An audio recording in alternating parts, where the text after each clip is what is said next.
Hello. Okay, there we go. Yeah. Hello. Hi. I'm Solar Loon. And it's been a while since I've last streamed. Yeah, it's been a while. Hello. So I'm Solar Loon. I'm an independent game developer. I'm the creator of Master Plan. I'm the creator of Tetra 3D.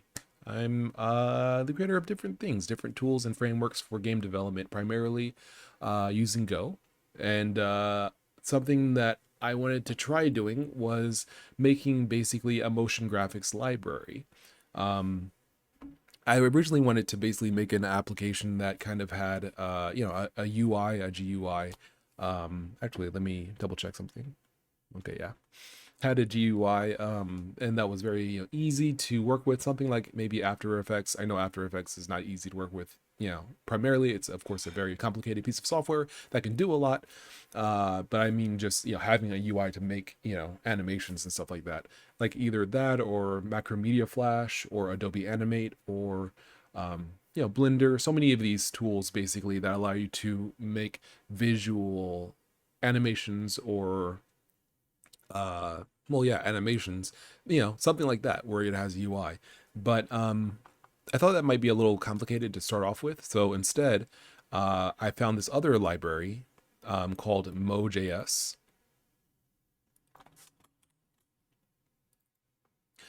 Motion for the Web, Mo.js, which is interesting because basically it's a motion graphics library, but it's essentially built around text.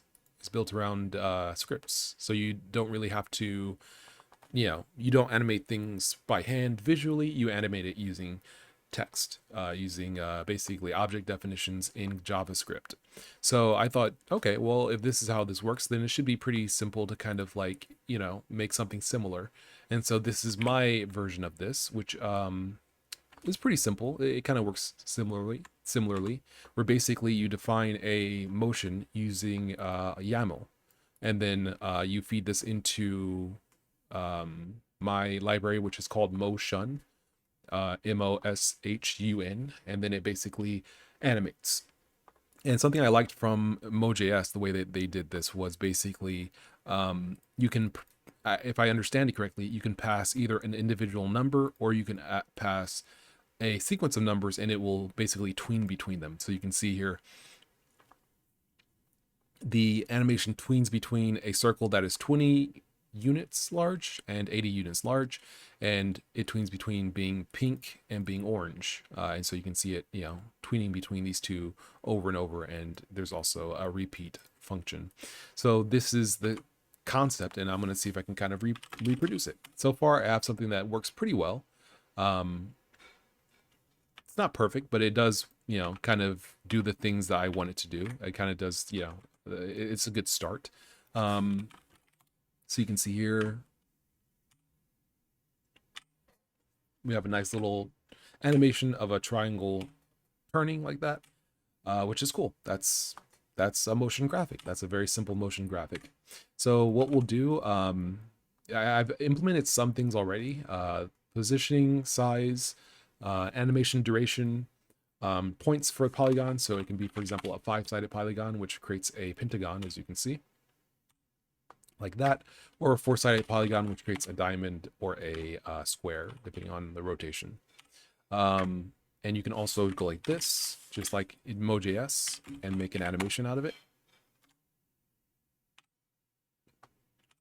just like that, which is cool. You can also say, and this was kind of interesting, you can do it a little bit more like detailed. So you can say, for example, I want this animation to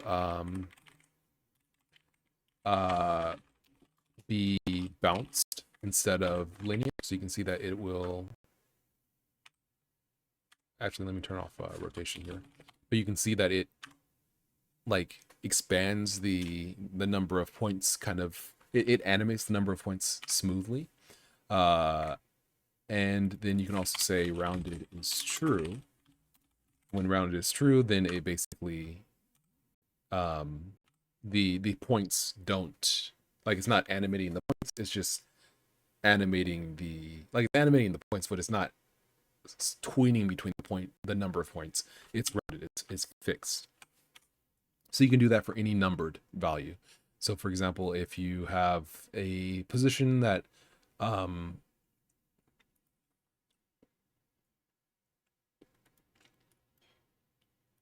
yeah, let's do that. That could be cool. Instead of rounded being true, we can make rounded a like step size.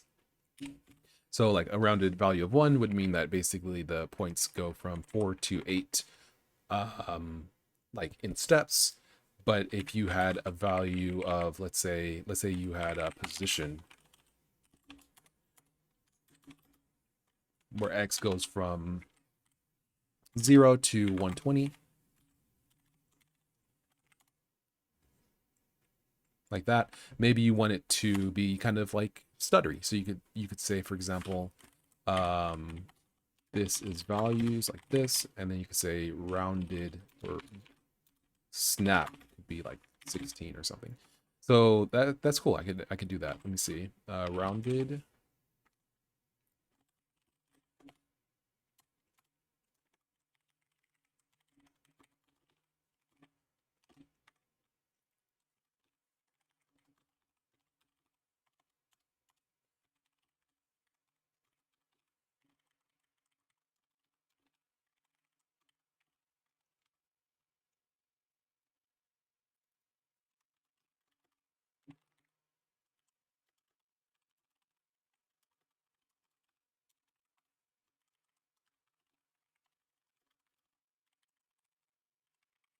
There we go.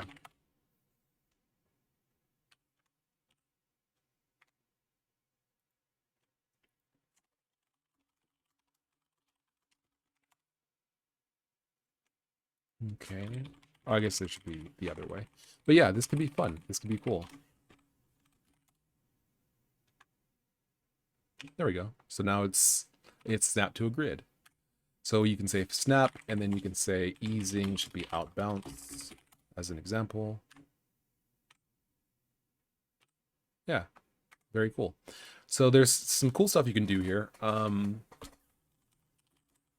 This is now snap rounded. So snap.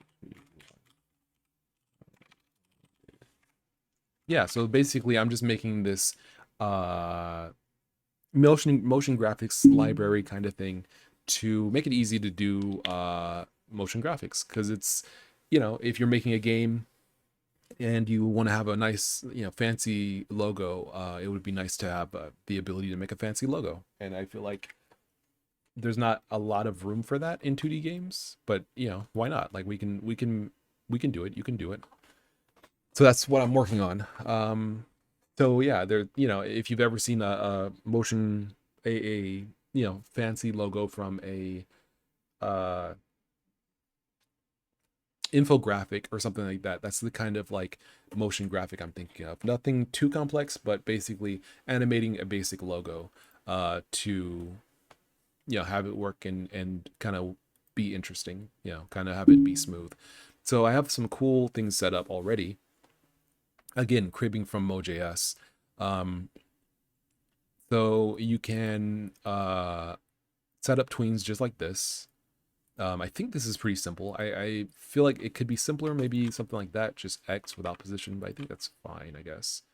Because you have, I mean, I guess you could have X, Y, width, and height, W and H, rather than position and size be X and Y.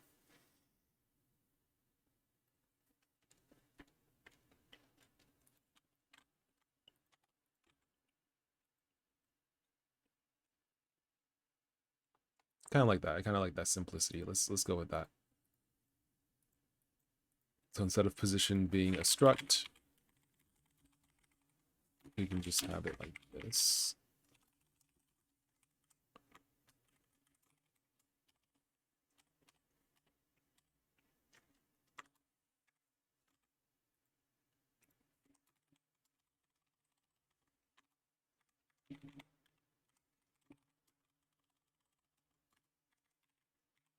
All right.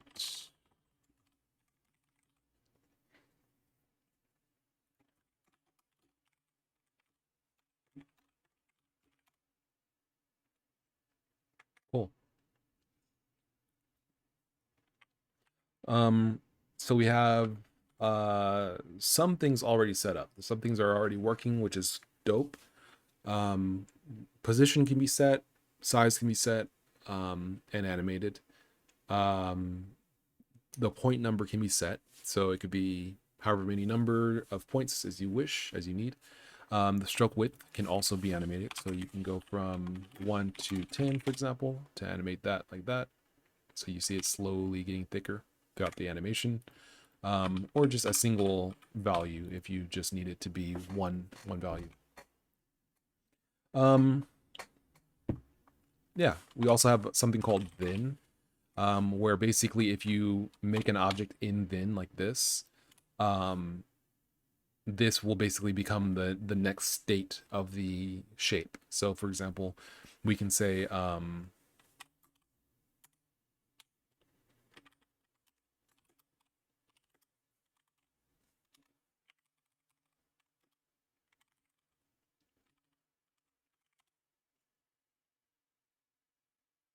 yeah, there we go. So we can say like, oh, we want something like this, and we also want it to give us an out bounce.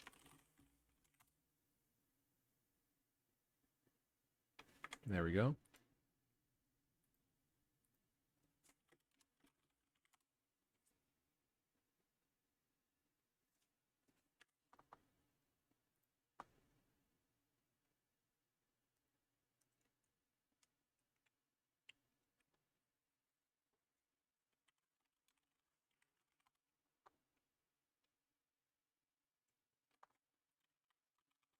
We have different easing types. We have bounce. We have linear. We have all of the easing types that are implemented by the library I'm using, which is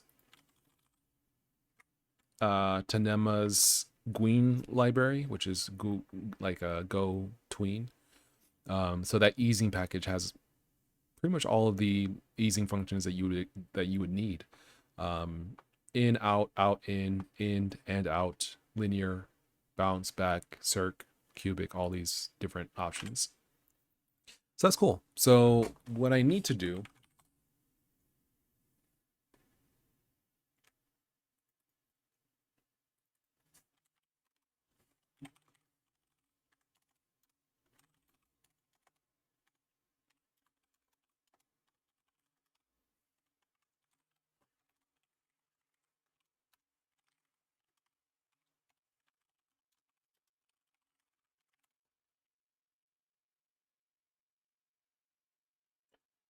okay, so the way that could work. So duration would be like 0.25. Give me out, circ.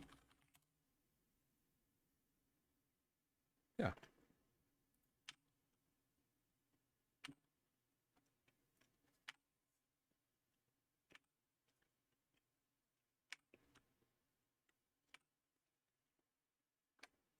cool. So yeah, then is cool. I think that yeah, Moj.js had that too, where basically you can use then as just like a after this animation finishes, then do this other animation. Yeah, so this is pretty good. I'm pretty happy with this.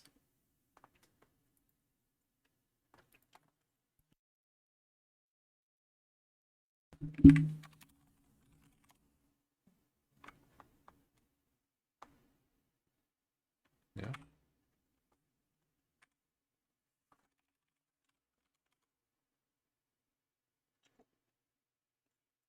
What else? What else have I implemented?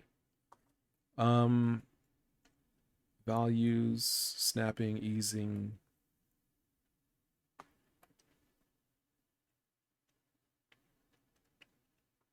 Oh, copy. I implemented copy as well. So basically you can set up an animation and then go ahead and say shape polygon and then say copy 0. And what this will do is basically make another polygon, another shape that does all of these things. But then we can tweak it. So we can say, for example, X,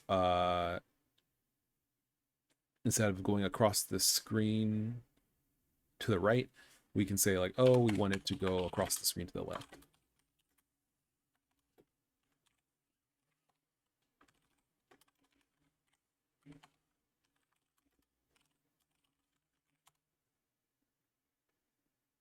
Yeah.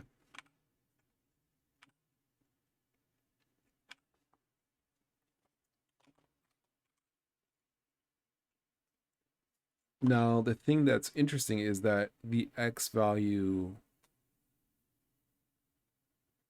after this is over, let's see. So this should overwrite this, but the thens should be the same, and X is never set after that. Pretty sure the second shape is over here now, is on the right, so I need to figure out what's up with that.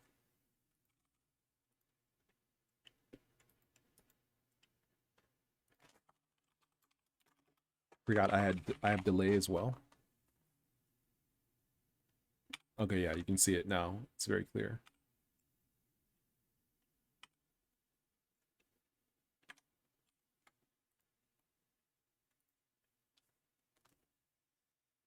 Hmm.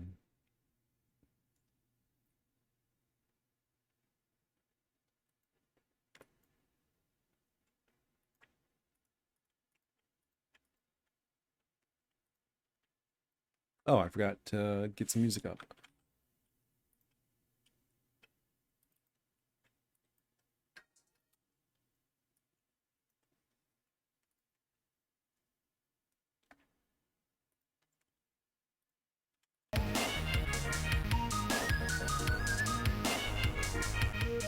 Actually, that's a little loud.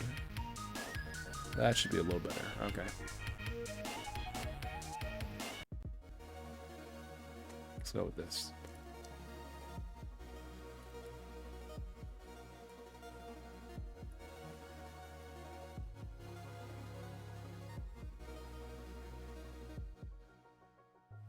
Okay. So that's the core idea. What I'm gonna do next is find out what's going on with this.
Okay.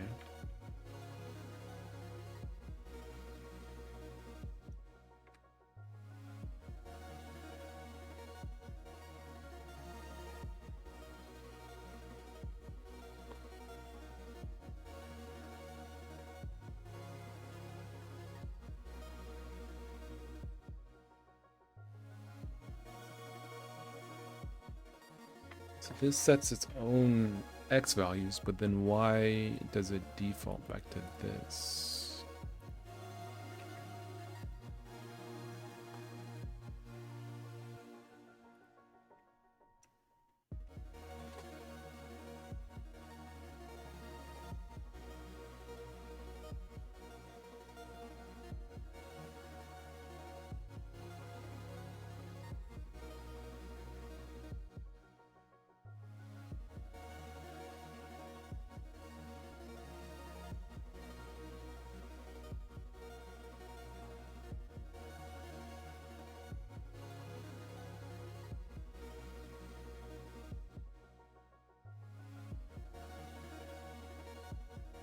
That's why.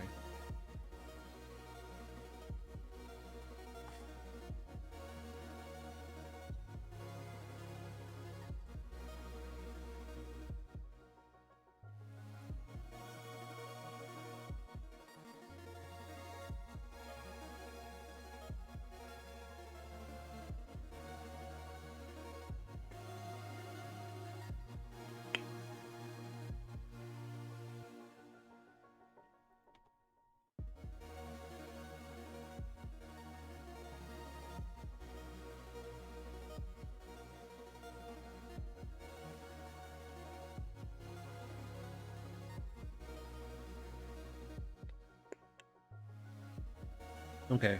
I think I have a general idea of what I'm gonna do.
Hmm.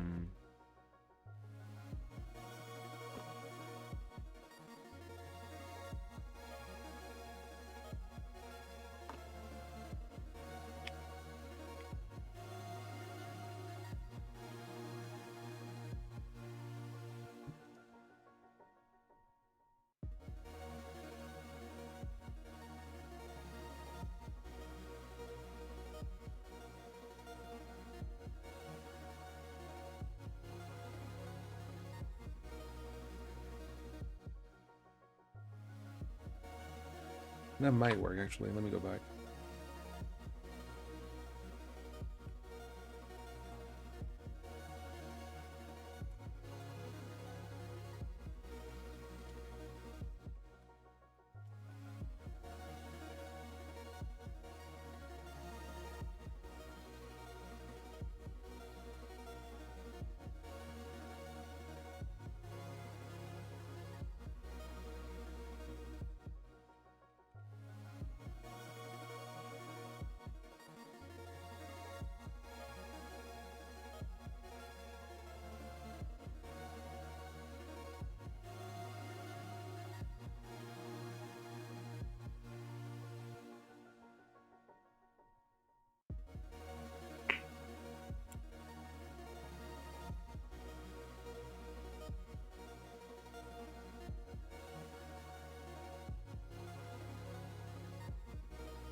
Hmm.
Close, dude.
Oh, that's why.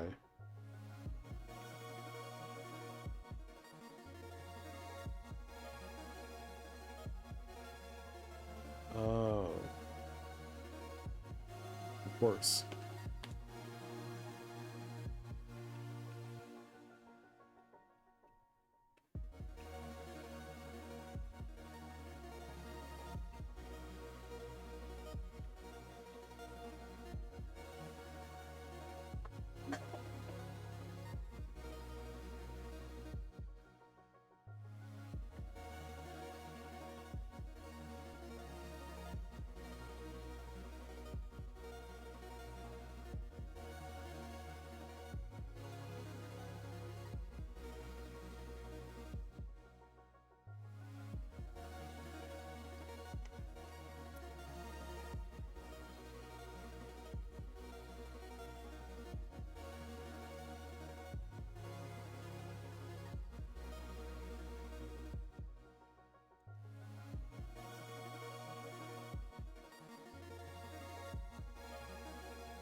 Okay, so my idea here is basically that by doing this, we can make it so that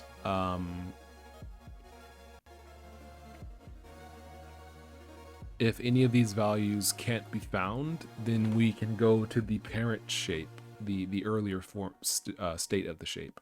So, for example, here's a polygon that has an animation on its x-axis.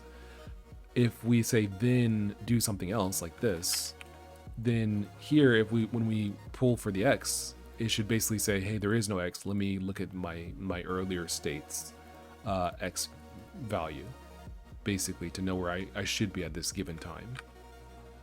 That's only possible if we have some kind of like linkage between these concepts, I think. No, I think we can just do this. I don't think we need this anymore.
Okay, that's the idea.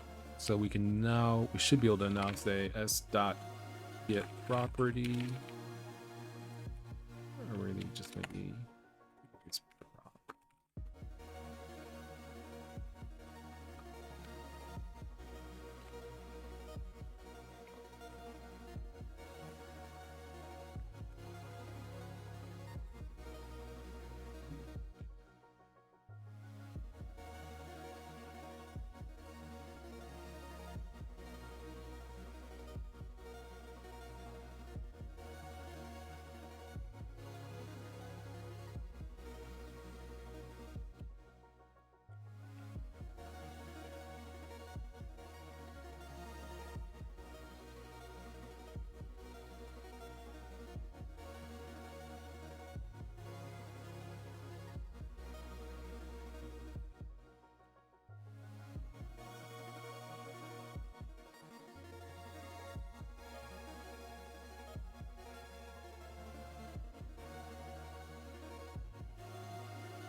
X.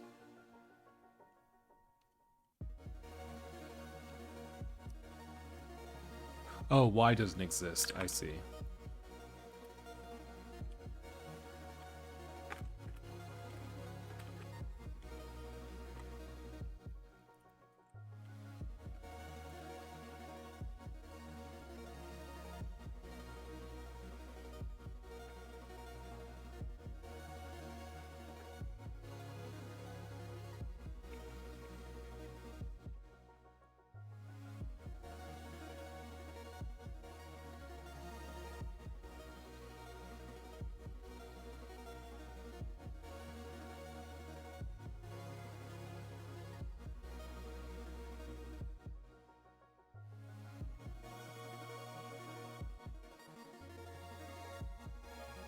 Okay, that should do it.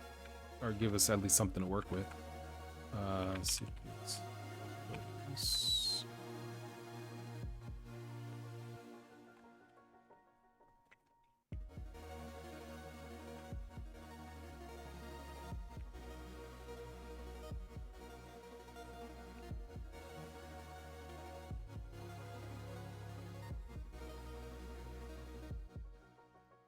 Okay.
Oh, the type is the type changed. Oh, the type changed. Oh. Well, well, well. Hadn't considered that. Let's see.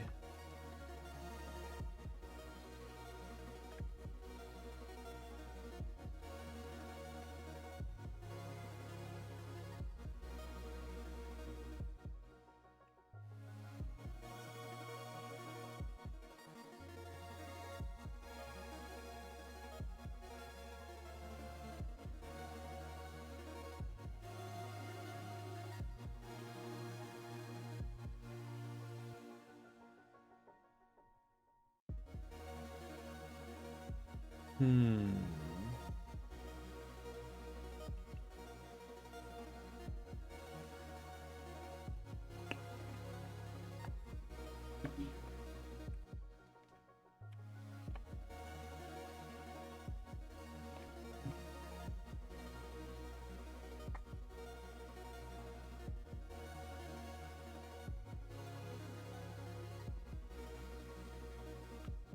Zyko, how's it going? Welcome to the stream.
That's what I could do. That might be the best approach.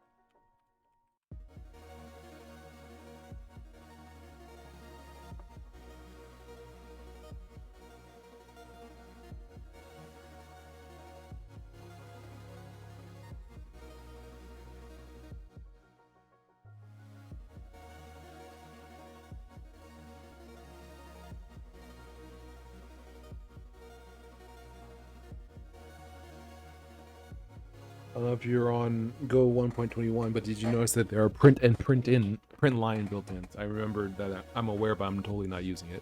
Yeah, I do know they exist, and yeah, I guess I yeah, it does work.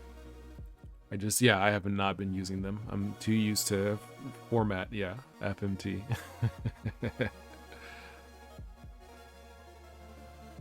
Man, I feel like I'm on the right track. I'm just trying to figure out exactly how I want this to work. So basically,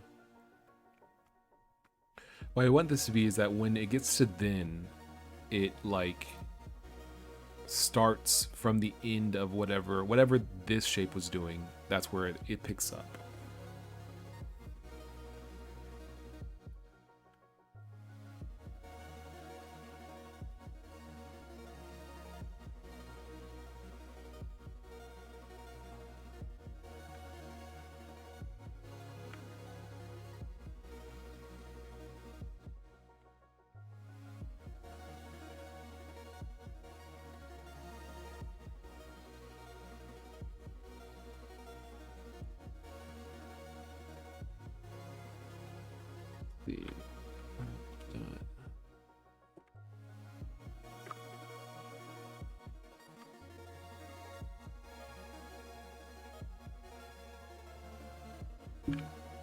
Do you intend to support other than likes? I'm not sure what you mean.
I know what this is doing. I know why it's happening. I'm just not sure exactly how I want to solve it.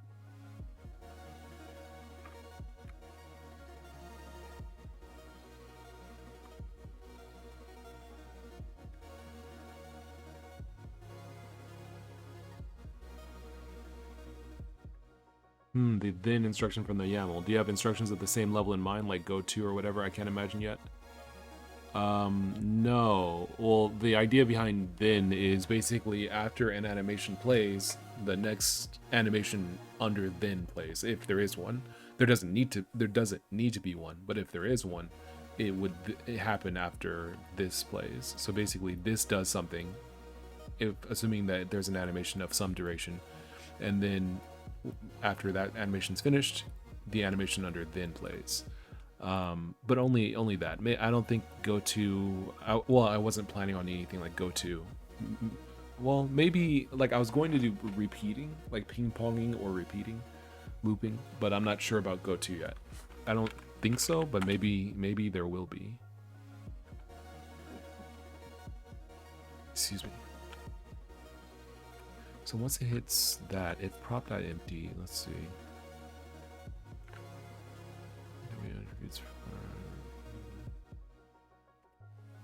Do we ever use this anywhere else? We do. We use it when copying. Use it when cloning.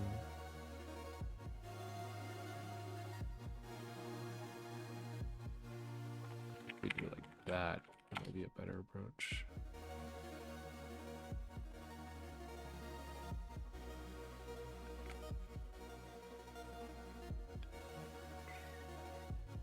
Next one can have its child then, maybe. Yeah, that's the idea. I feel like this is kind of a slipshod job, but I'm not sure. Like, I feel like this is just kind of like messy, but I'm not sure if it's messy because it's conceptually messy or it's messy because I'm just doing it poorly. I'm not sure.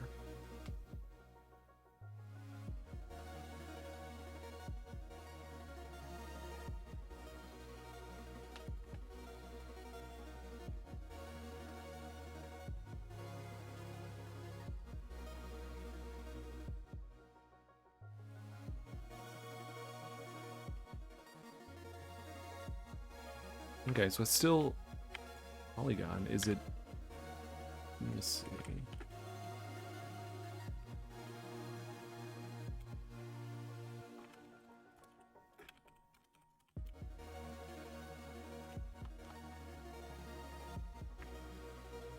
Now points are 0. Why is points 0 here?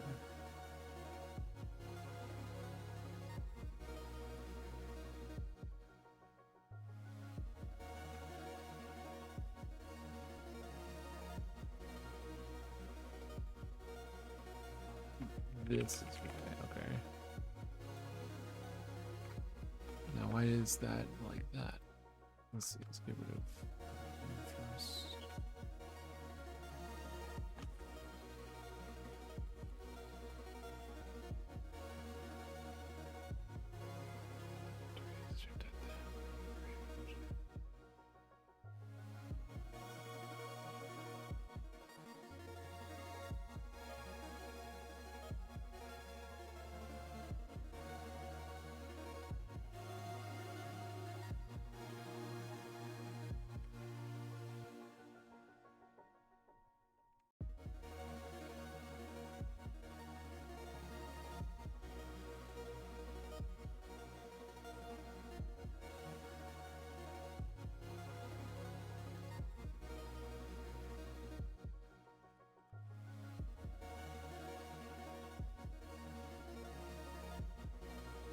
Okay, so yeah, that is working. It is finding the previous.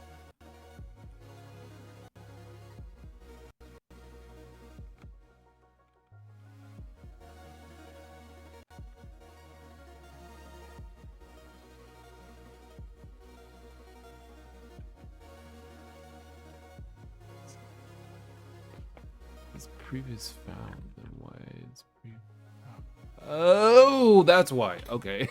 Sorry. Sorry. It's just like it finally dawned on me why this is a problem. Well, shoot.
I gotta change the music.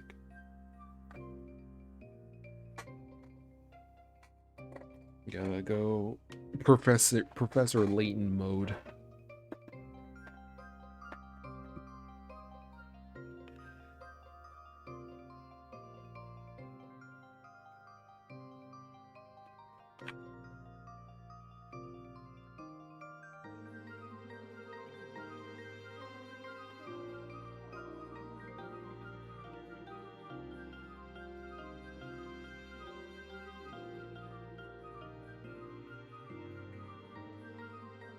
Once we get to this point,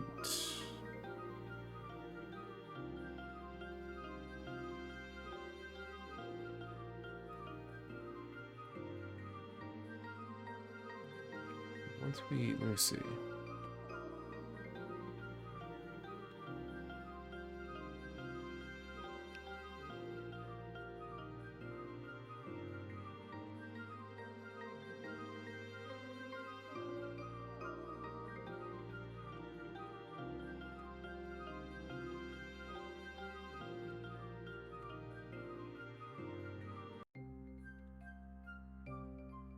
You have to get the last value, then we want to get the last value of the beginning of the sequence.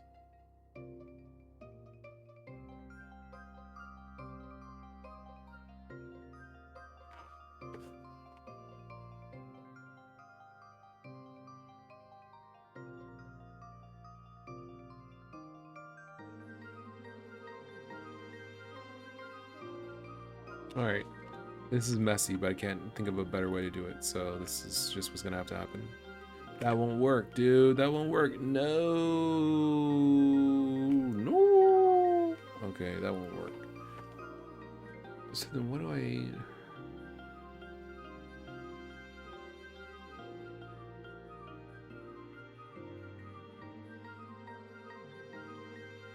And I don't want to have to do, like... something crazy.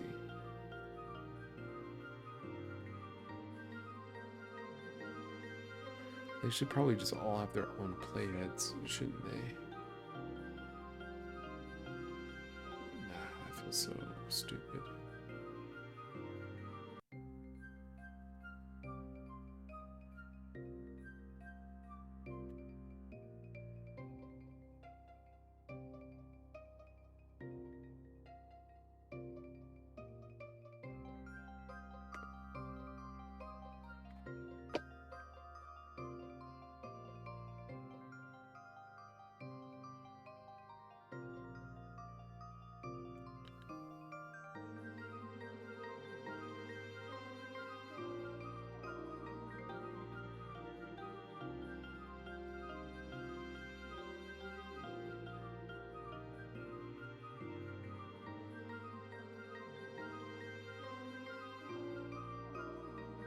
I know it's very early stage.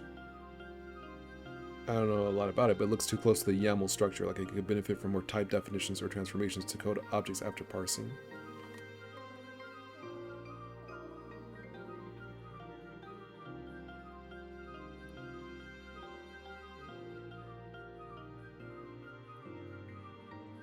I'm not quite sure what you mean. Like this over here is YAML. Do you mean like there's no, it's too literal? Maybe it is too literal.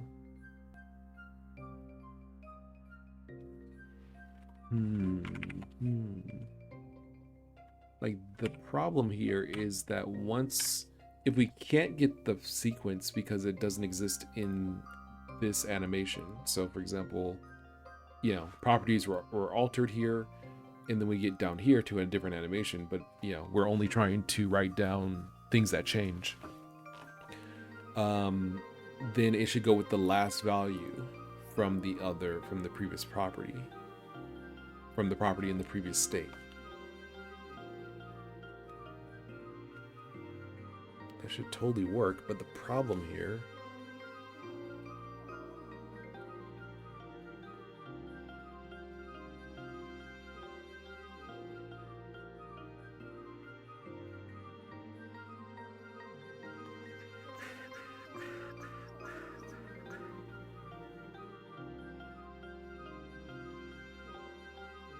maybe we should just make it so that it gets the value from the property.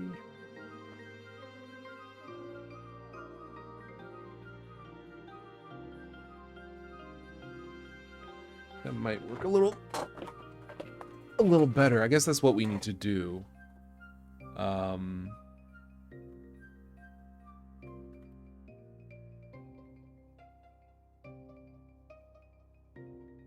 That's kind of icky.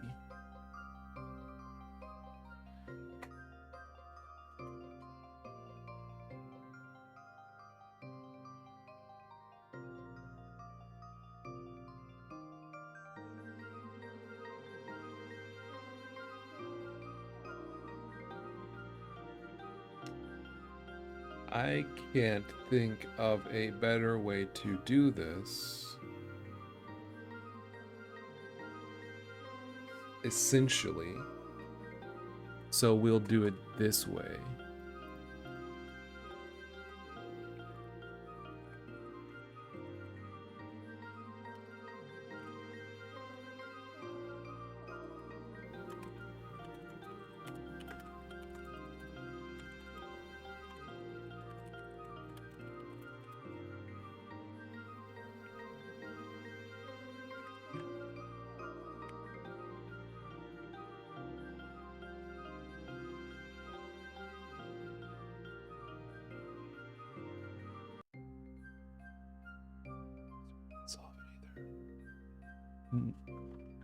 This wouldn't solve it either.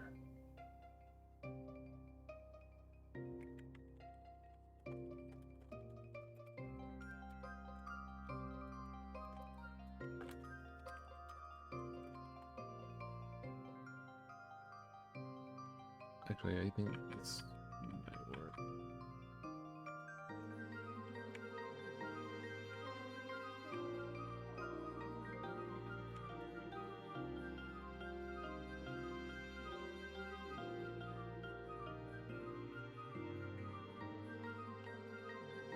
So if I stop previous, I can done no.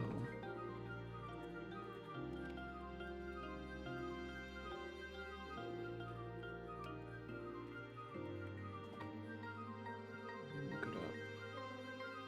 So props this, and then we say that last value. Okay, that might work. That might work. Let's try that.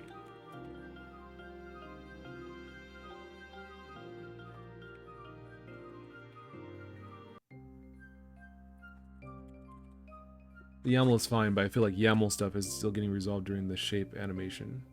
But I haven't seen a lot, so I might be wrong about what I'm saying. Yeah, we'll see. I'm not sure if this will resolve the issue.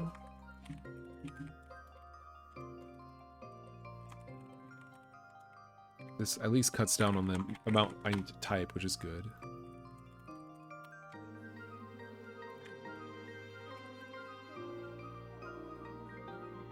Okay, crash. That's good, I guess. Let's see. Because there's no return prop that allows it. That prop. Let's see.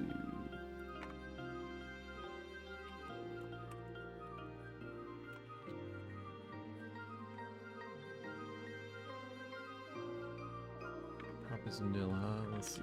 That's that previously limited nil. Then what was it trying to get? Rotation? There is no rotation. Okay.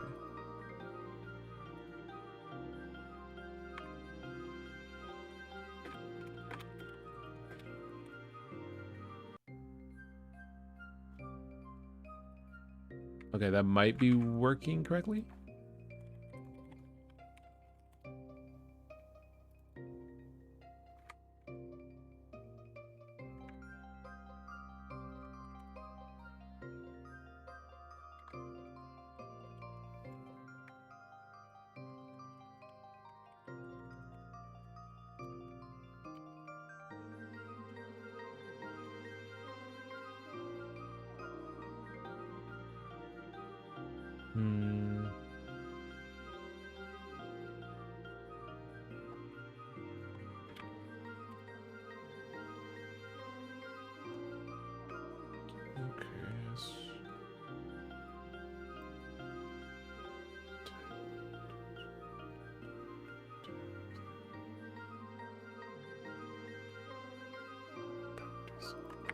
Is empty? Is that what it is? Properties is empty.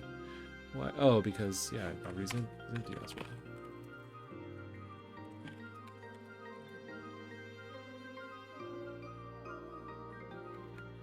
All right, so this is working. I'm not sure how I feel about it though.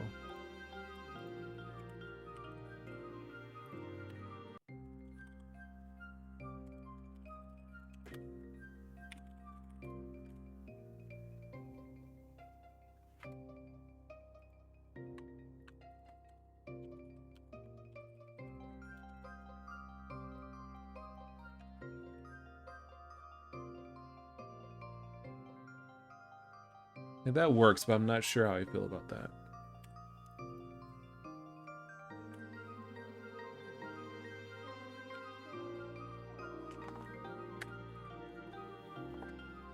How do I feel about this API? I mean, like, I don't really want to wrap things in properties if I don't have to. But that's the only way we can kind of, like, get them in some sort of box. We have to put them in a box in order to have a way to look them up.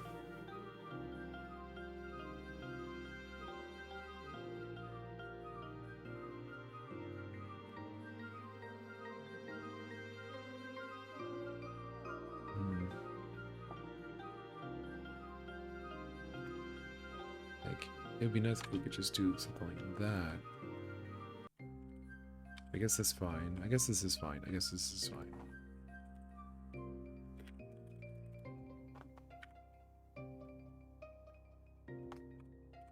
Yeah, okay. This is pretty good, I guess.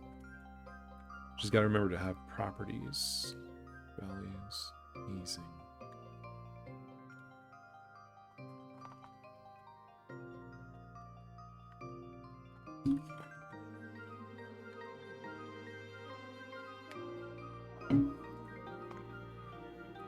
Okay.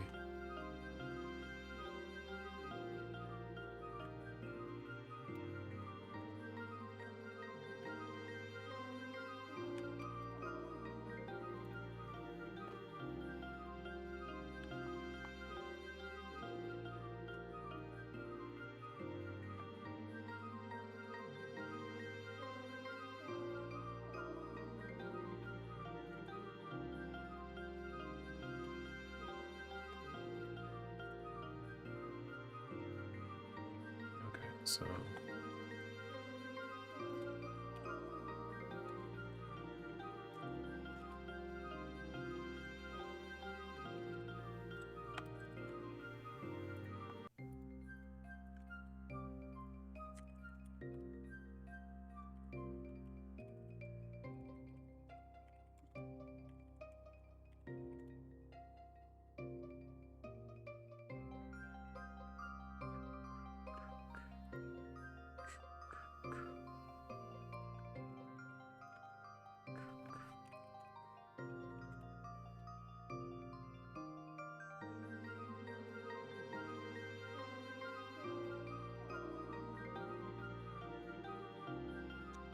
not sure what I'm going to do about.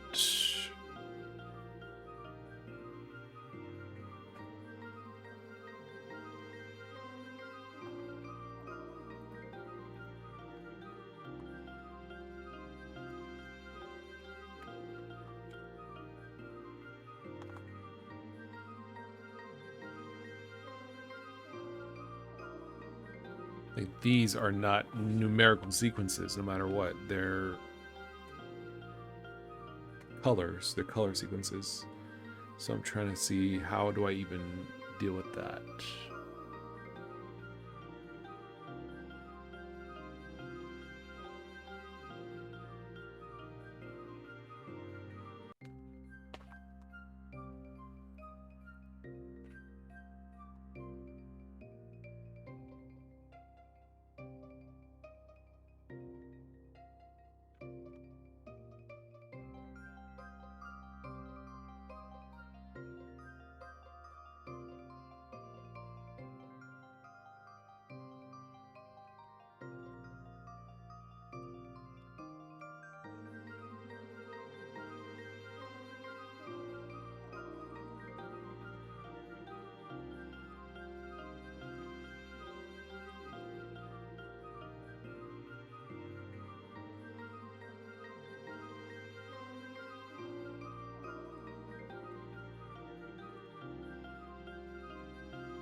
Man, this is... I knew I was going to get into this once I got to colors. I knew that this was going to be tough, but it's still not very easy.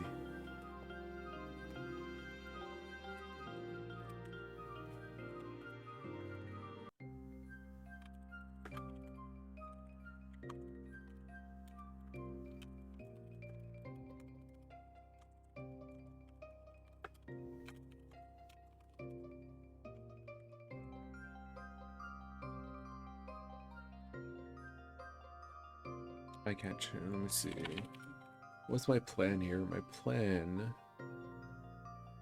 I guess I could just use an interface for this. But then how do I get the YAML to unmarshal it properly?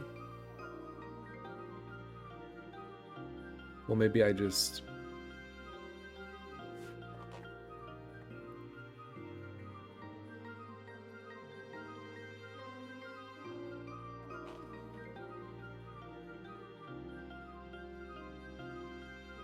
Maybe I create a...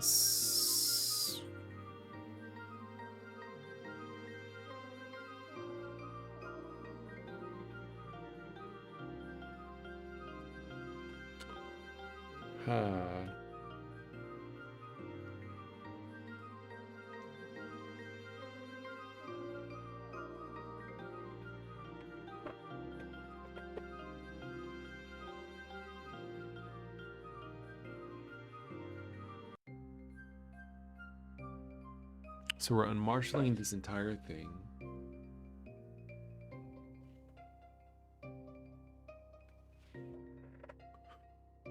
We can't give it an interface. We could...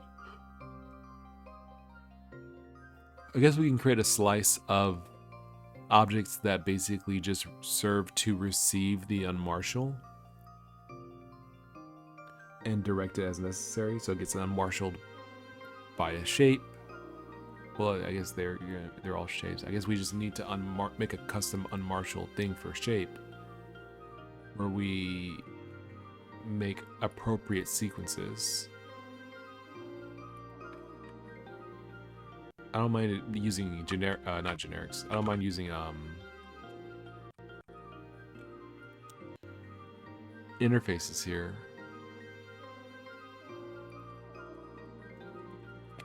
Because there's really only a couple of sequence types that you really are going to work with. Floats and colors is kind of it.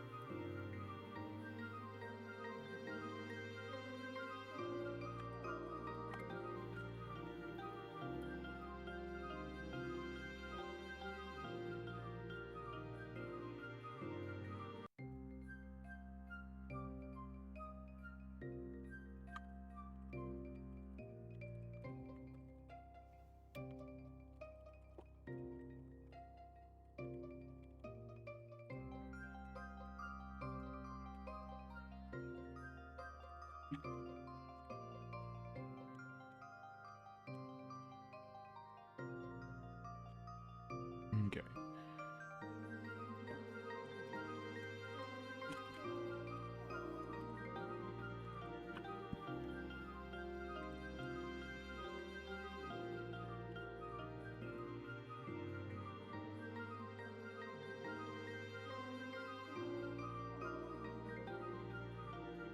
Snapping, how would that even work? I guess that would be like intervals, right?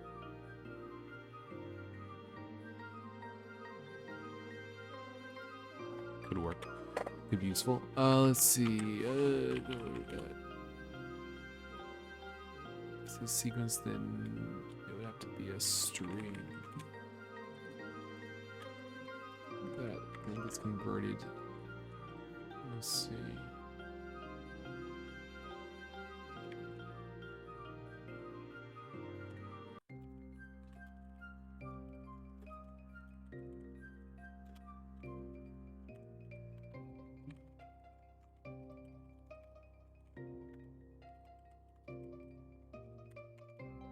Let's see. I don't remember quite how this works. Let me go ahead and look it up.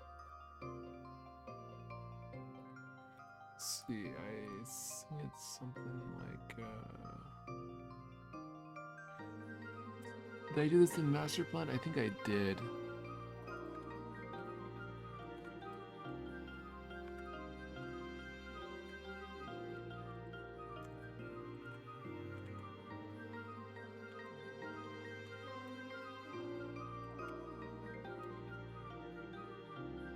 Color from hex string. Let's see. Length parse C. Okay, wait, let me use this. Let's see.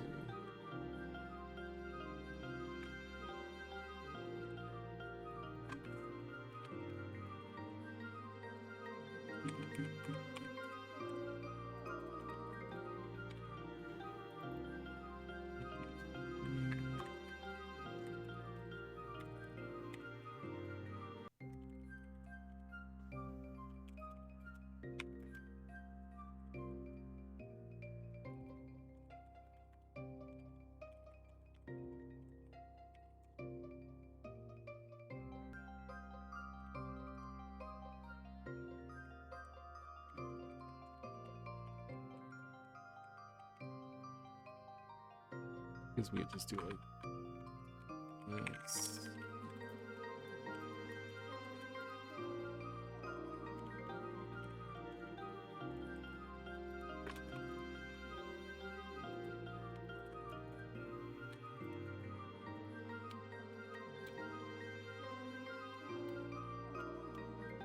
Or something like that. This is so much, dude. All right, so we want to.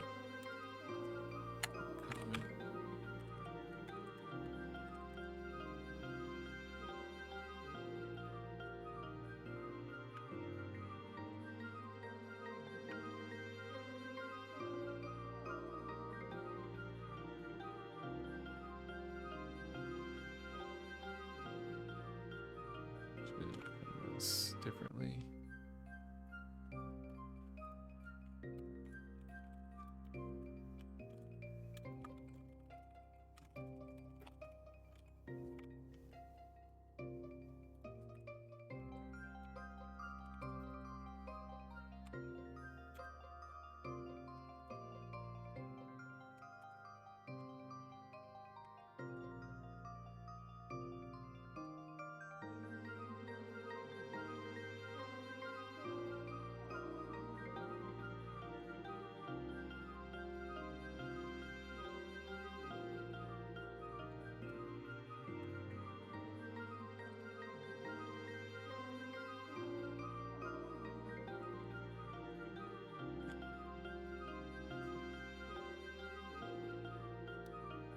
I'm gonna have to redo this.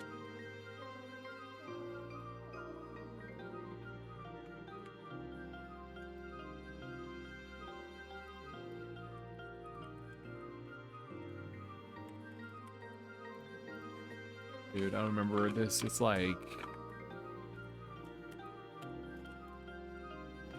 fuck. something like that.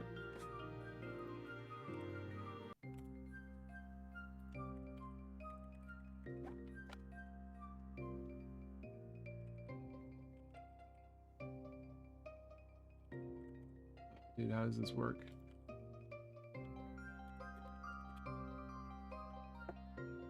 What's the regex? Is dot. Okay. Okay, so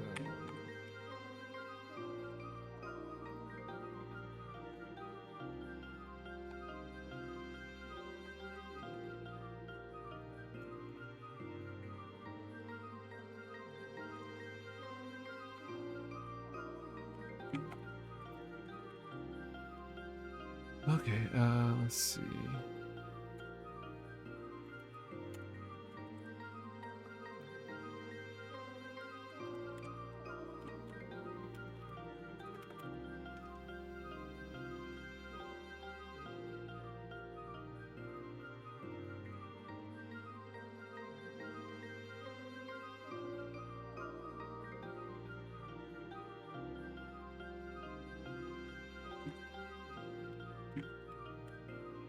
All right, and then we got over here.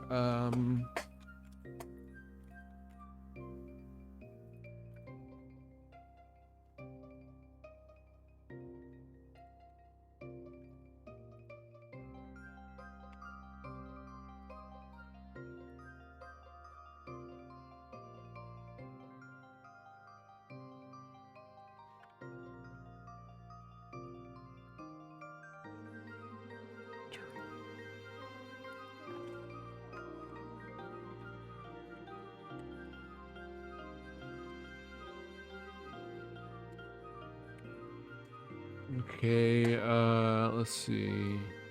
If it's a scalar, string the color.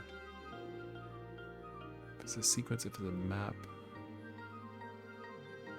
Sequence. Right, okay.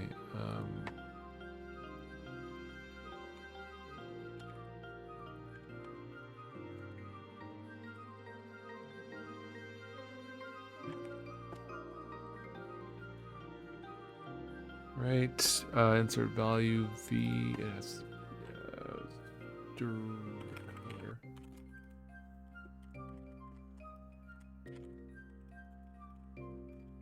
That add value, okay. Clear, okay. Last value has to be color.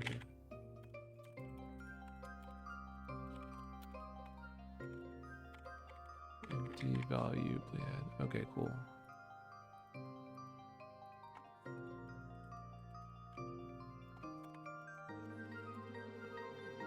Easing, okay, it's not easing. Oh, yeah. Okay.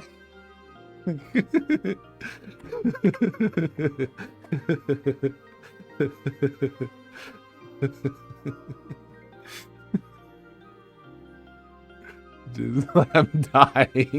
I'm just like, I'm just like, what am I supposed to do?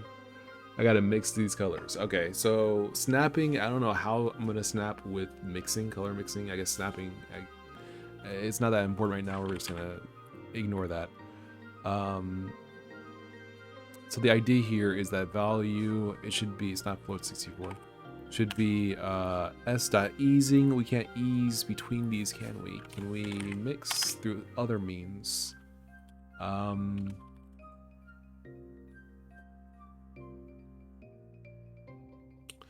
No, not really. Okay, so here's what we're gonna do. We're gonna make our own color.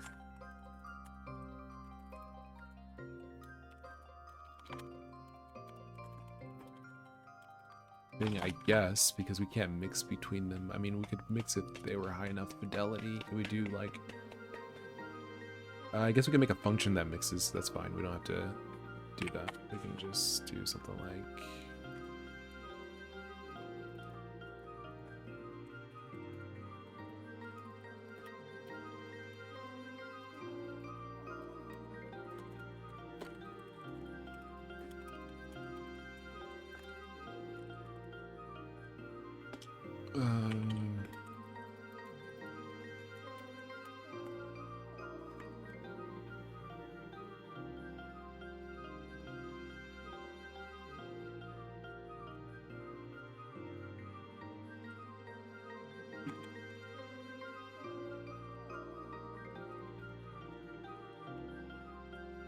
Okay, so it's the UINT 32 or UINT 16, is it?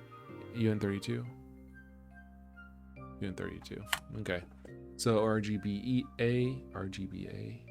The mixture would have to be.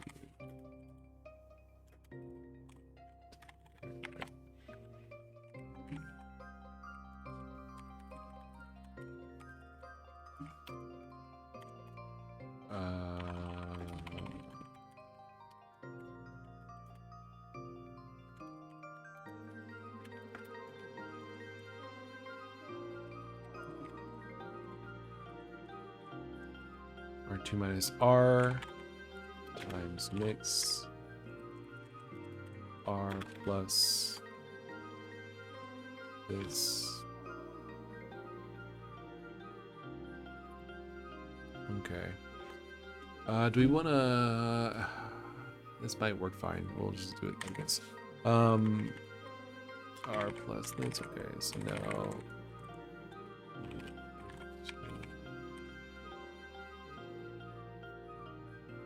As UINT 8? UINT 8.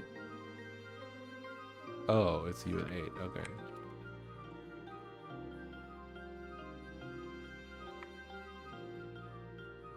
Wait, R is a UINT. Oh, I see. UINT 8. This needs to be UINT 8. Okay.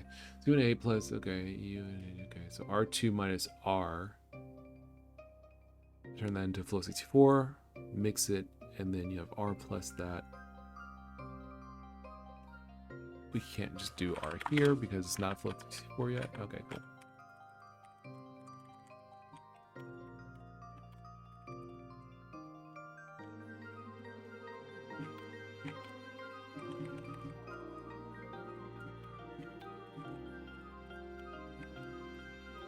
Okay, that might work to just kind of get us kicked off. Oh, but we can't ease now. We can't ease. What do we do? How do we ease? What do we do? How do we ease, dude? All right. Ease result is s dot easing. Float 32 play frac. 32. Well, actually, beginning and change, yeah.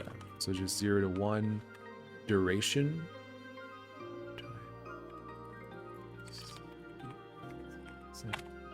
Then we say mix,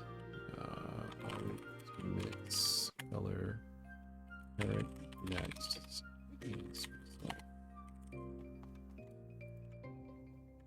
This could be float 32 just to make things a little simpler.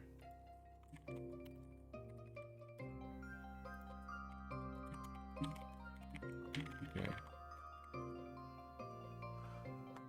All right, so I think we are basically done with that. So now it crashes for no reason. Oh, that's right. So now what we need to do is, I think we need to make a custom unmarshal function.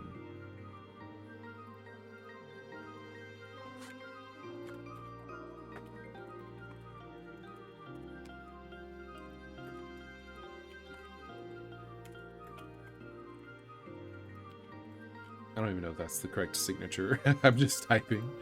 I was correct. Okay, so value.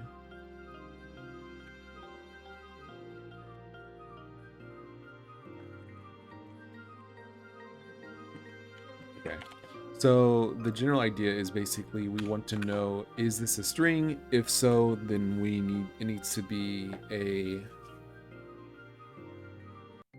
well, let me see.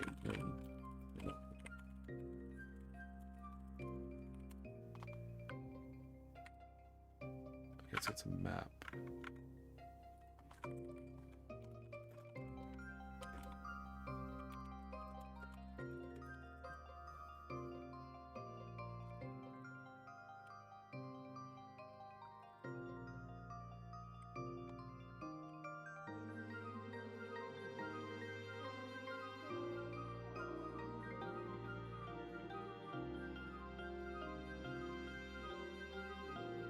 I have to decode it specifically, or can I get in there somehow?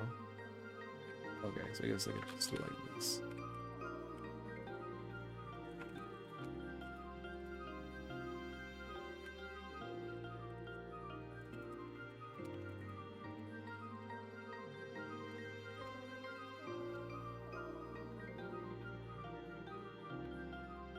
Oh, that's right, yeah.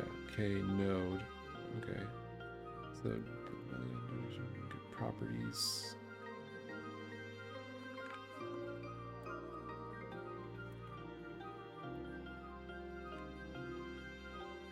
Properties. Well, I mean, that's actually fine. I guess this is fine. We don't have to do anything for the shape. We just need to do it for the properties. That's right. So this is, we don't actually have to do anything here.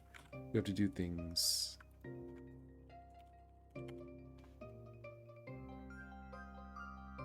No, we do, because we need to choose which. Oh, that stinks, dude. Can I just do like a custom? Oh man, I just want to.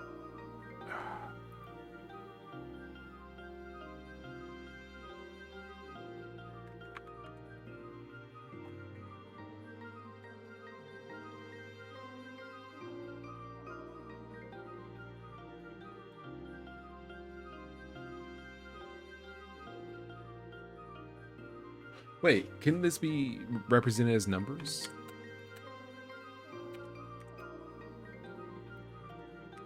Like that?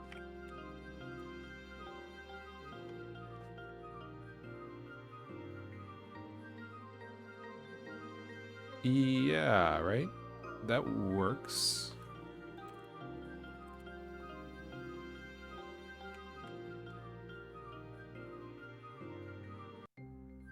Okay.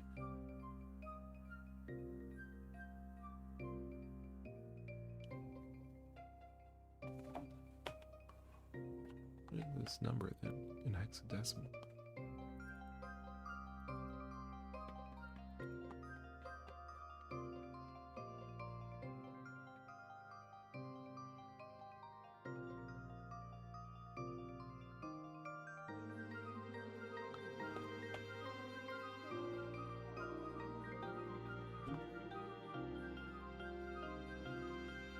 Okay, so maybe we can use this.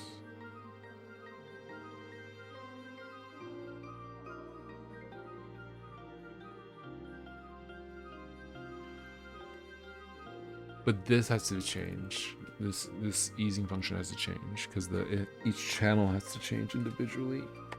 So I can set it to like color mode. And how do I even set it to color mode?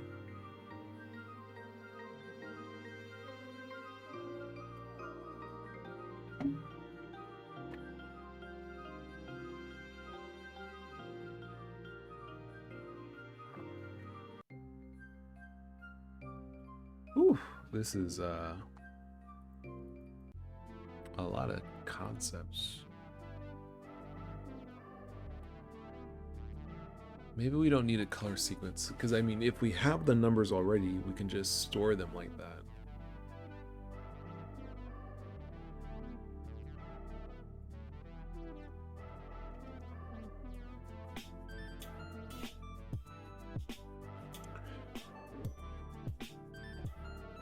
I'm gonna play around this.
But if we can store them like this, but then how do we know its colors? Well, I guess we don't know its colors. Yeah. We don't care. That's okay.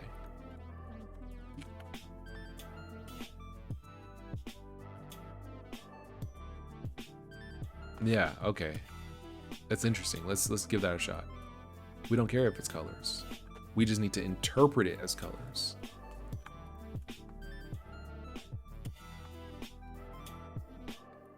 That makes more sense, I think. So the idea here, if I'm correct, is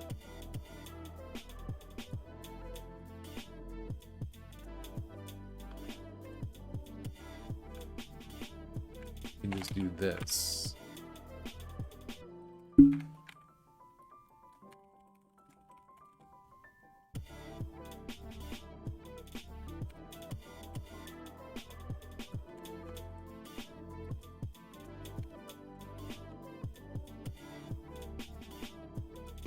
Let's see.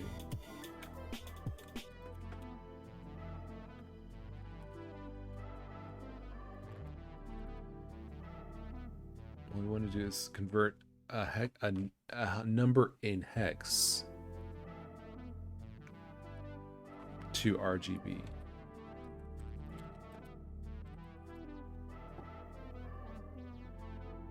Not a hex string, but a number in hexadecimal.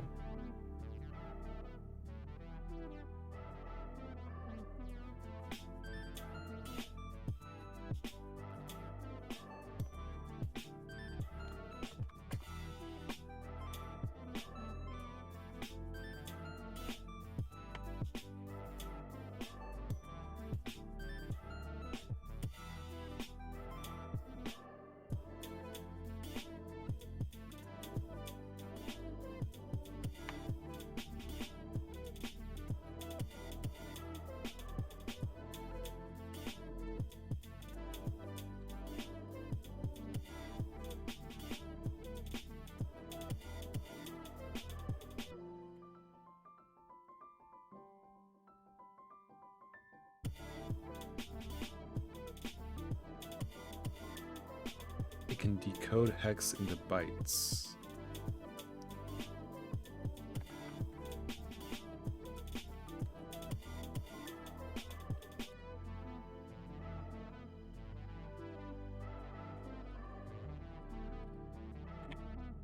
Encode to string. String.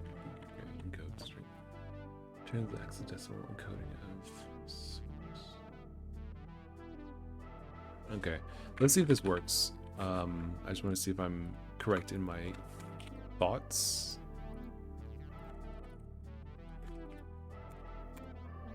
FF00 FF8000. Or I guess we just use printline. Printline T.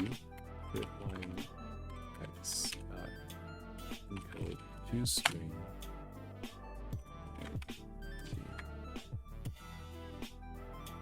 Oh, I can't do it. It's bigger than a byte. Oh, no, wait. Even 8. Yeah, no, there's no way this couldn't fit in there. But the idea is correct. Let's see. How do we get this to fit in a byte?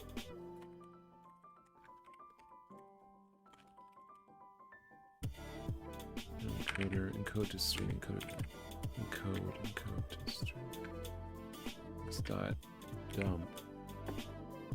Encode, decode, encode. I think encode is what we want, encode to string, but it has to be turned into a byte string. Let's see. Can we do bytes dot?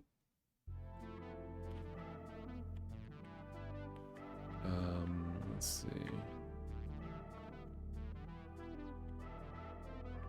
Or IOUtil dot.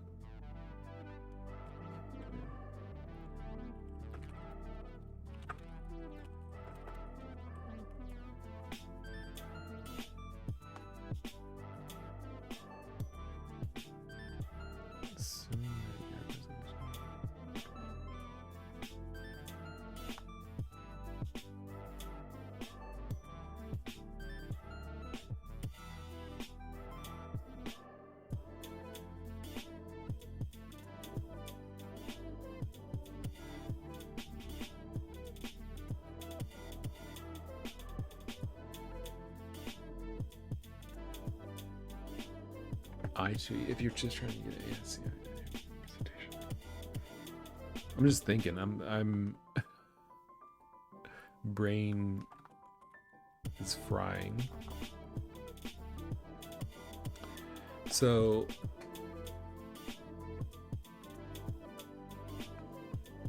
int string byte. Int string byte. Let's see.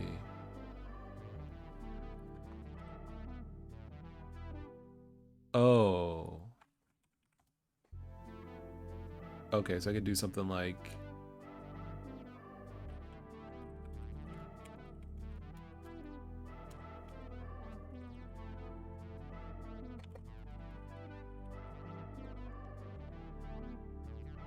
okay. So int string.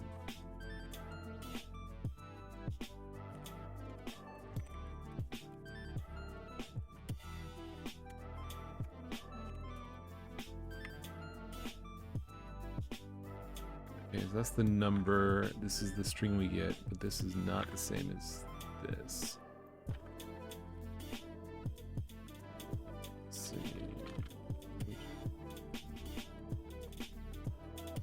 Let's go to string.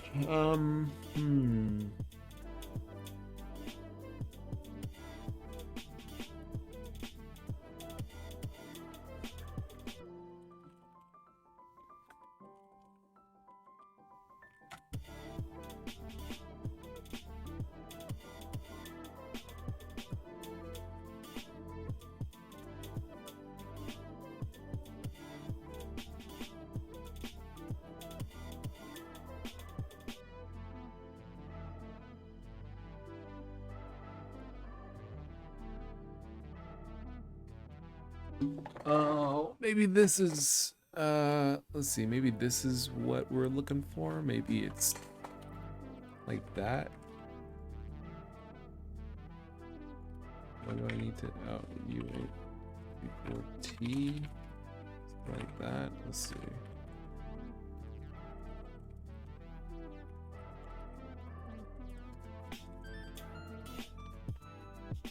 777000. No, that's not right.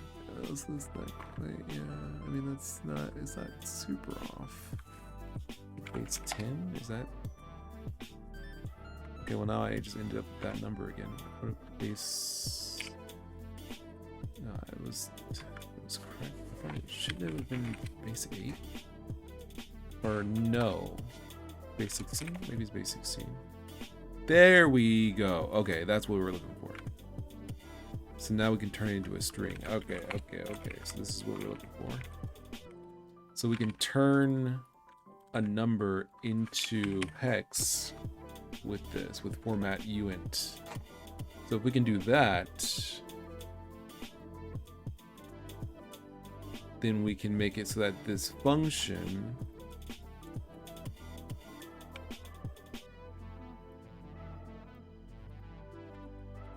gives us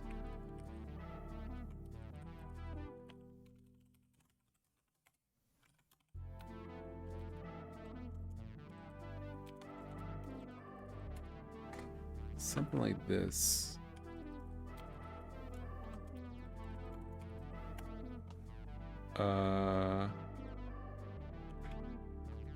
Base. Did I say 16? Was that what it was? Base 16? Yeah. So we're gonna convert this into a uint 4. All right, so that's a start. So we can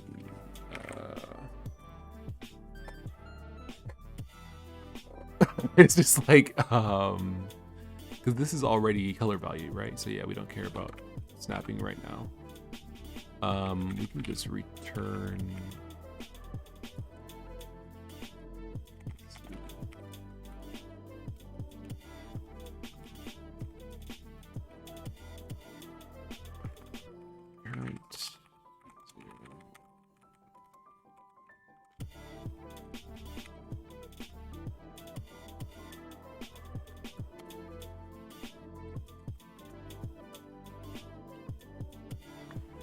Oh, but we're not taking color. Ugh.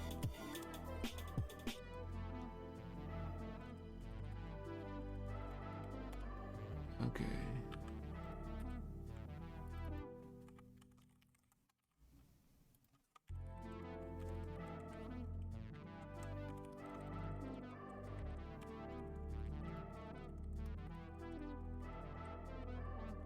Okay, like that, and then we say mix current. Next, mix value, which I guess we just pass directly like this. Now we don't need break, and then we just say return.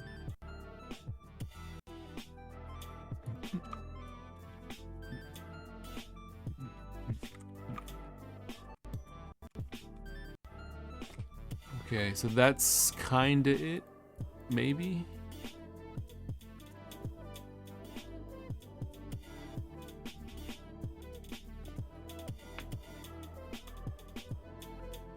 So now when we go to, assuming that this doesn't crash, okay, it doesn't crash. Now we should be able to go over here to the draw function and basically say, oh, they don't like us using this. They want to see the color scale. Okay.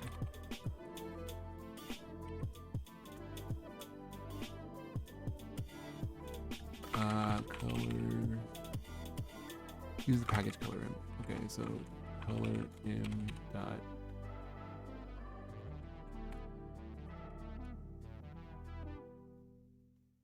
Oh, I see. Okay, so we can use s indices. Oh wait. Screen. White image.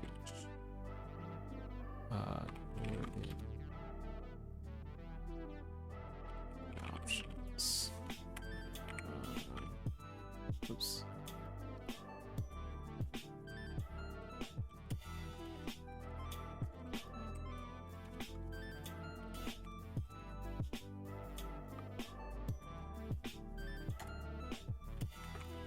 All right, let's try this. Is it red? It is. Cool. Now what we want to do should be something as crazy as this. We want to do this.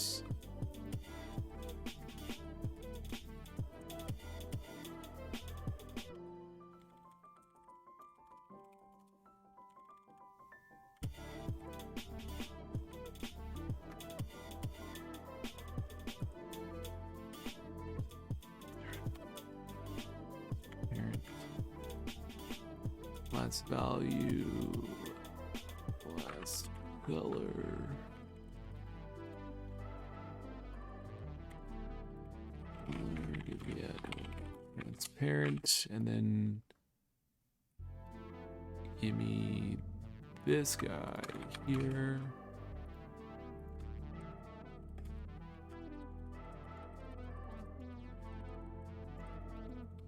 Okay, so now we can say last color. S dot color.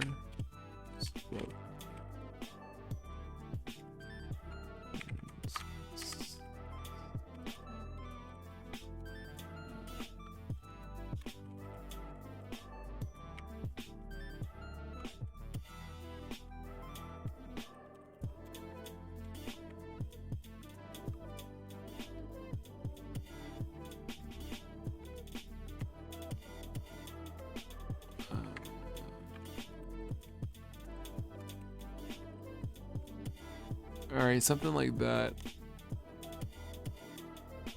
Is it working?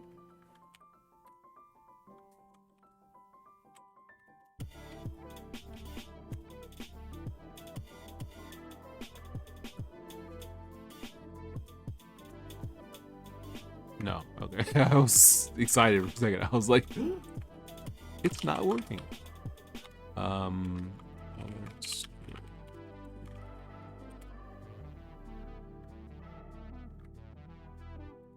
Oh wait, didn't... It is working. Let's go, dude. Let's go. Now, if this actually is working like super dope, then I should be able to do something like this.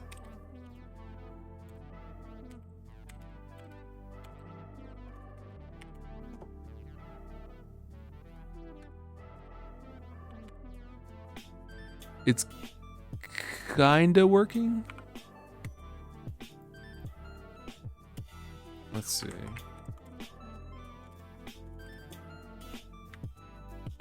It's like flashing instead of being a single color. But I'm just close.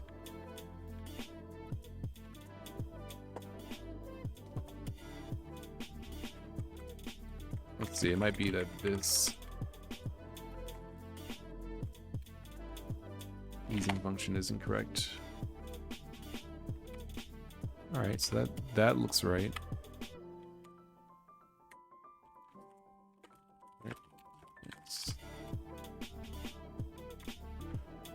Yellow, white, okay. So then it must be the mix function.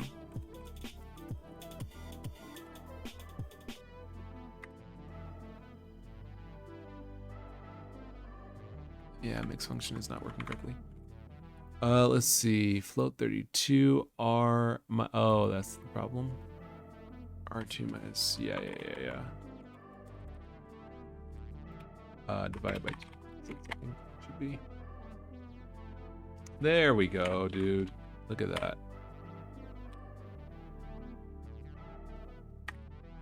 Look at that, dude. Hold on to your pants, says. What are you up to, Solar Loon? I don't know when you said that. I haven't been in that chat because I've been just mind flooded for an hour. But I'm working on a motion graphics library for games.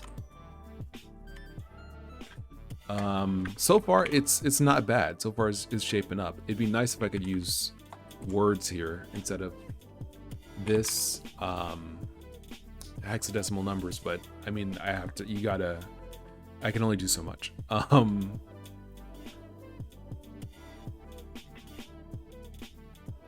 No, actually I can do that. I can do that. Hold on. But yeah, in answer to your question, I'm working on a motion graphics library for games. So far it's going pretty well. I'm pretty happy with it. It's not perfect, but I'm making progress. There's still a lot I need to do. I need to add transforms so that you can like parent things to other things and then have them rotate around and stuff like that. But overall, this is shaping up. It's not bad. So I'm thinking of something like this. Hold on. Because we also need...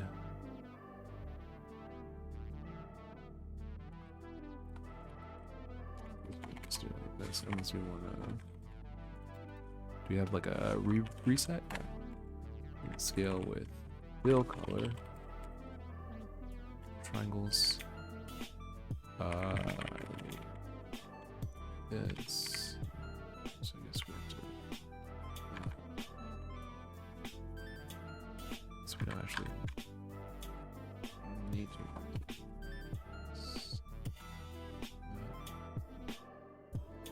let's see. Let's see.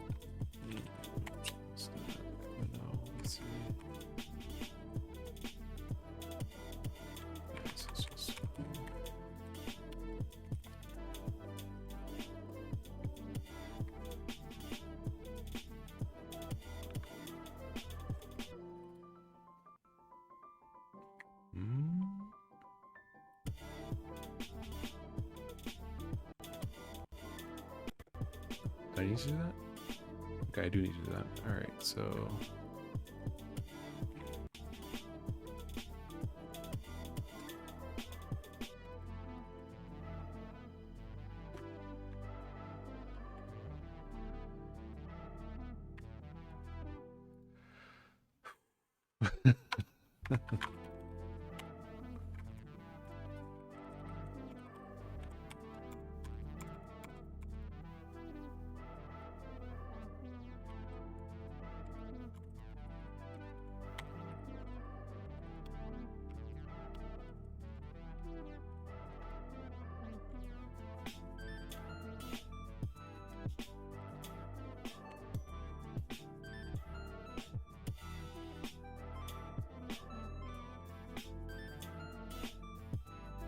Stroke color.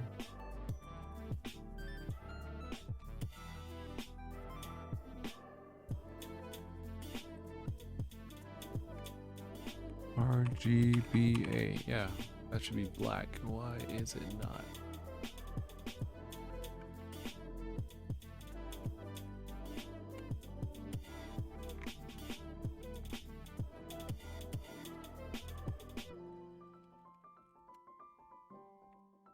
Stroke color is red. Why is the stroke color red? That should be black.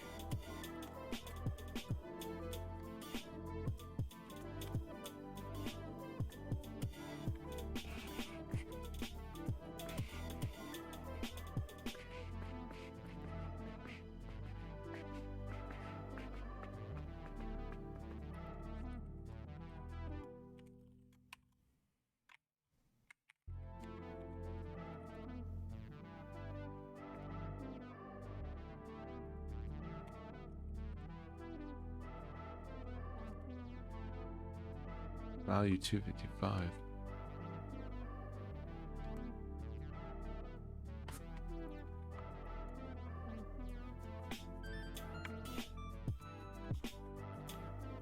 This is from the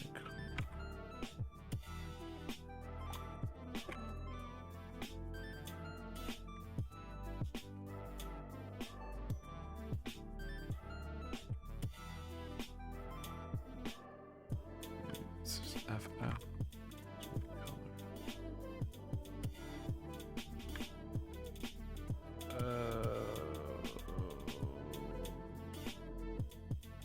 Oh, that's why.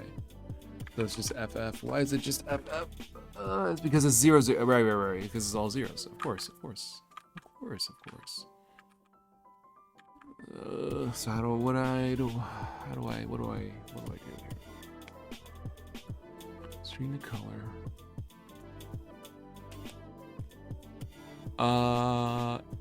We just have to add what's the word? We just have to add those things. We just have to add the.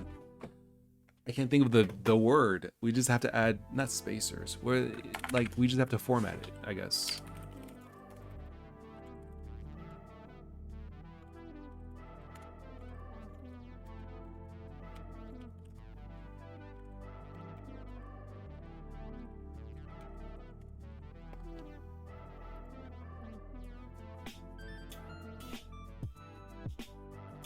Zero point. Let me see.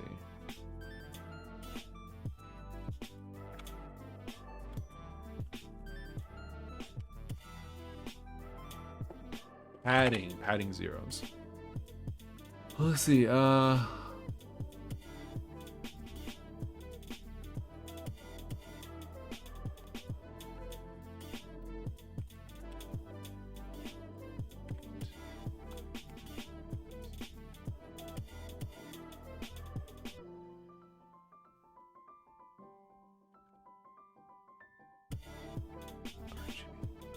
Okay, I think I'm on the right track. I think I got it.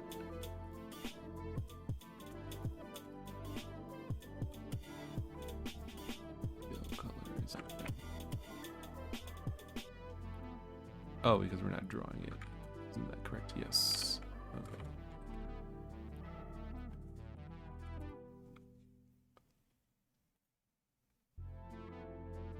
I think it's working.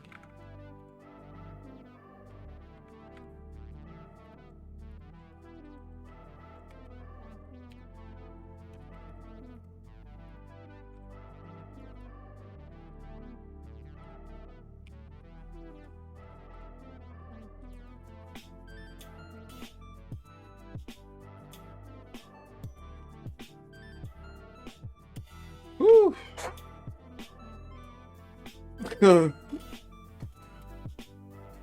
Oh man, okay. Jeez, dude, this is hard. It's hard. It's so hard to do. Wow. Okay, so but now we got it. We got filling. We have strokes. We have filling. I need to make some sort of like. Let me see.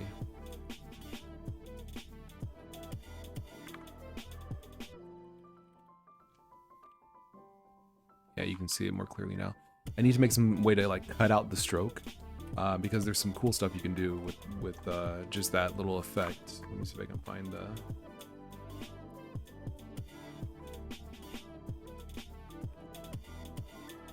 So this is how Moj.js does it. See this little cutout. If you can cut out the circle, you can do some really cool like loading icons and stuff like that. And that should be as simple as just basically like making dashes in the stroke. Should be doable.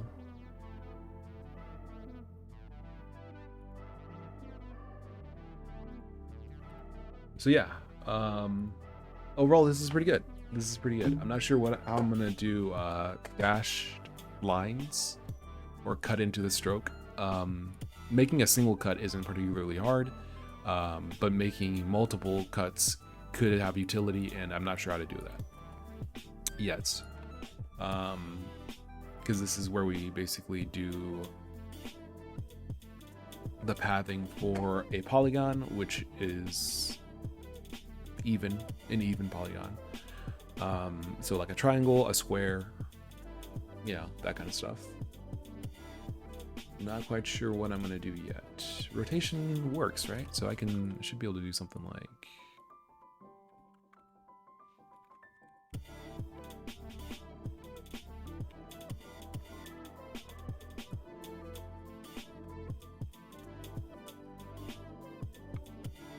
That's a diamond, so that's fine.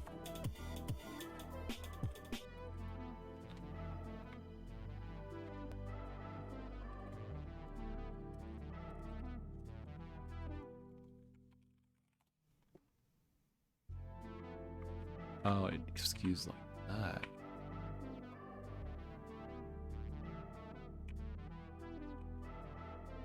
That's kind of cool. So I guess there needs to be some sort of value you can set to make it so that it does this if you want this, but otherwise the rotation should happen after the points have been made, essentially.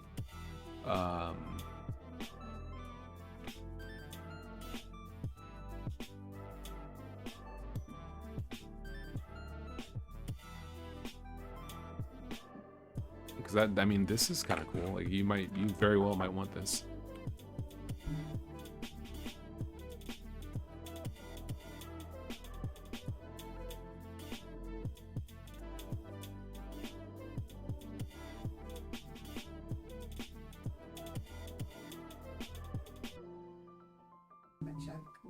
I'll be right back.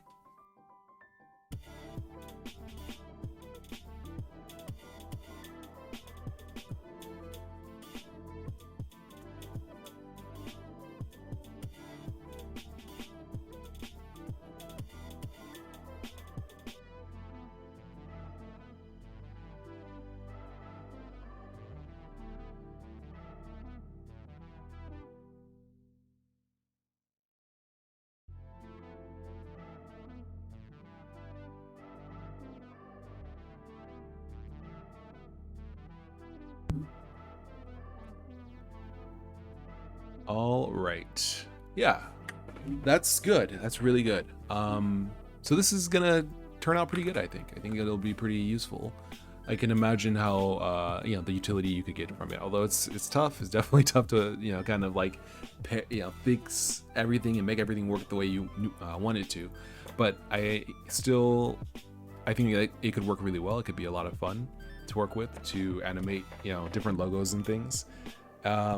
And I'm planning on doing a lot more. Like I think I would like it to be where you could put in strings here for some basic colors like red or blue, black, white, stuff like that. Transparent. It would be nice to have those available here, and I have an idea of how I'm going to do it. Basically, now that we're storing only numbers, but we can still look, see that what we're trying to put in is a string. I can say like, oh, it's a string. Check to see if it's any of these strings, red, blue, white, green, any of those. And then if so, convert them to a number, to the hexadecimal number, and then store that in the array and in our sequence. So that's fine. I need to implement transforms so you can parent things around and then, spin them and stuff like that. Excuse me. And so far I've only implemented a polygon, a circle, and that's basically it. I am not sure how I'm going to implement other things, but we'll see.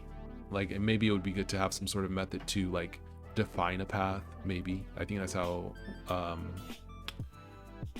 Mo.js does it. Mo.js, I think they allow you to like define a path manually, so that might be cool, because then you could like make your own particle effects or sparks or waves or whatever, and then use them in your motion. So that's an idea. There's still a lot to do. Not quite sure how this is going to work or what this is going to kind of look like when I'm done, but it's shaping up. I'm really happy with it, and it's been real. So I'm gonna end the stream here, and I'll see if I can stream again tomorrow. I'm gonna try to stream 3 times a week again, but it's probably gonna be like 3 p.m. now instead of 1, because my schedule changed. But I should still be able to do it, and this is an exciting project. But anyway, next time I'll probably get to master plan. That'll be tomorrow. Work on master plan, try to get that web card finished, and maybe some game dev on Friday. So thank you very much for watching. It's been real. Yeah, if you want to support development, please check out Patreon. Please check out my Patreon, patreon.com/solarloon. Please check out Masterplan on itch.io or Steam.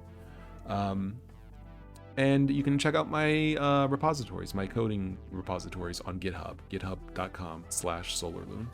All right, let me just double check that to make sure it is indeed github.com/solarloon. Does that work? It does work, so you are good to check that out. I just wanted to be sure. All right, so anyway, yeah, thank you very much for watching. I've been SolarLoon. I'll catch you guys on the flip side next time with more programming and game development and stuff. All right, see ya. Bye.